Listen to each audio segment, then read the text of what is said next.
We are back at the Hip Hop Report. I am, of course, your host, Rambo Hustle.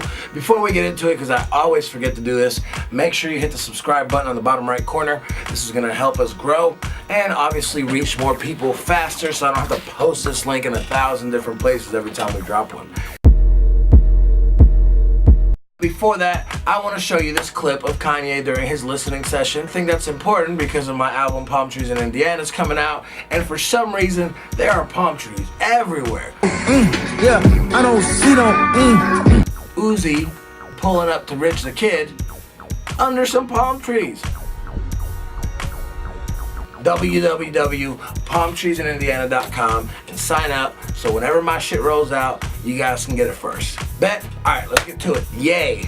The highly anticipated, highly controversial new project. Kanye is forcing you to feel uncomfortable out the gate. Straight out for the first song on the project, just throwing some ideas out there that your average person isn't ready to really take on.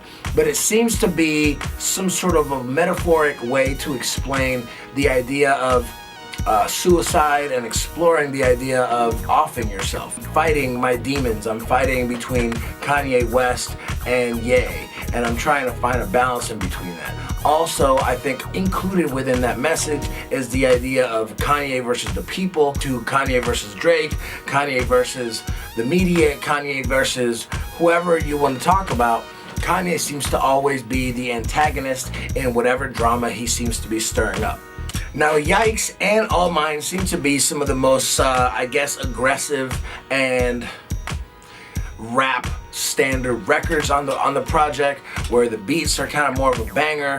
There's more catchier hooks. There's more aggressive, somewhat misogynistic and confident boasting lines in this project. Valley being one of the most popular up-and-coming artists from Chicago, and of course through Fake Shore Drive, linking up with Kanye West in the past few months to really showcase what he brings to the table. His thing is new sound, dynamics, and of course delivery and vocal tones that nobody else is doing. That's kind of where he thrives. That's where he gets his win. That's where he separates himself from the competition, rather, or maybe the standard sound that's coming out of Chicago, from, you know, the Herbo to Lil Baby to now Juice WRLD and other. Yikes, he also turns the idea of being bipolar, which we see in the album cover, and he turns it into a message that says these things are not my weaknesses, these are my strengths. And of course, Kanye always being somebody to break down barriers and allow people to expand the way that they are thinking.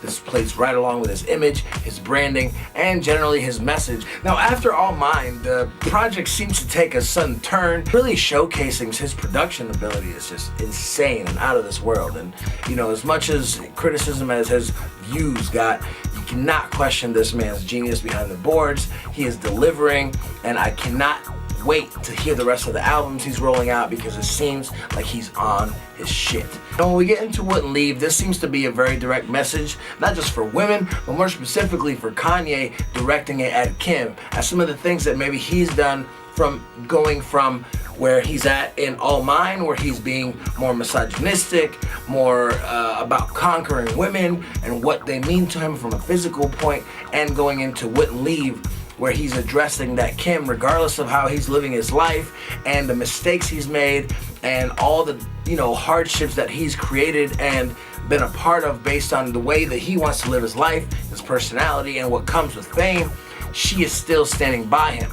Now, within Wouldn't Leave, we also get a lot of baby sounds in the background. I don't know if you guys have noticed that, but I think within that piece, it really also ties in the birth of his first daughter and the idea that he was making the transition from, like I said, Yikes and All Mine into adulthood, where he was raising a child and starts to see some changes within himself, where he doesn't want to be the same person who is treating women and seeing women only in this light. I do love 070 Shake. I've never heard of her before up to this point, but she's very reminiscent of like a Janis Joplin kind of vibe, where it's like real rugged, raspy female vocals, and even like the message and the content. I actually looked up some of her music, But some of that stuff, I mean, it's very different, and if you have even the slightest interest in the rock grunge vibe, this is gonna be right up your alley. As far as this record, this is probably like the one record that I'm not really into.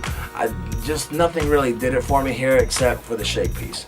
And then that of course brings us down to the last record of the project. When I first heard Violent Crimes, it was during the listening session in Wyoming that they were streaming, and just off the bat, as soon as that came in, I was like, oh shit, it gave me chills. Come to find out, the record is pretty much about his daughters and the changes that men go through to adjust to that lifestyle, provide and to secure and to protect their now daughters. And I think it's such an important message, especially in hip hop.